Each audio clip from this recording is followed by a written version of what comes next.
ગઈકાલે એક માલવીયનગર police station વિસ્તારમાં મવડી ચોકડી નજીકમાં નાની બાળકીને એક વૃદ્ધ વ્યક્તિ દ્વારા શારીરિક અડપલા કરતાનો વિડીયો વાયરલ થઈ, જે બાબતે જે બાળકી હતી તેના વાલી વારસને શોધી અને માલવીયનગર પોલીસ સ્ટેશન ખાતે BNS કલમ 75 તથા પોક્સો એક્ટની પોક્સોની કલમ 8 મુજબ ગુનો દાખલ કરી અને જે આરોપી વિરમભાઈ ભગાભાઈ બરાડિયા નાઓને અટક કરવામાં આવેલ છે.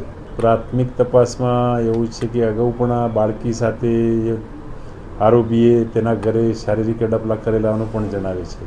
એ પરિચયમાં એ નજીકમાં રહેતા હોવાથી એ બાળકી તેમના ઘરે જતી હોવાથી શારીરિક અડપલા કરેલનું માલુમ પડેલ છે.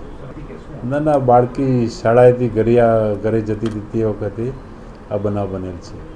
લોકોને એટલું જ કહેવું છે, તમારા જે પણ બાળકો હોય, નાના બાળકો, તેમને કોઈ પણ આ રીતનો શારીરિક અડપલા કે કંઈ પણ ઇશારા કરે કે ગંદુ વર્તન કરે તો તાત્કાલિક પોલીસને જાણ કરવી, જેથી જે પણ વ્યક્તિ આ કૃત્ય કરેલું હોય, આવું કૃત્ય કર્યું, તેના વિરુદ્ધ પોલીસ એક્શન લઈ શકે. વિડીયોનો તો કોઈ હજી નક્કી નથી, પણ છે તાજો બનાવ જ છે. જે બનાવ બનેલો છે BNSની કલમ 75 અને પોક્સો એક્ટની કલમ 8 મુજબ ગુનો દાખલ કરવામાં આવે છે.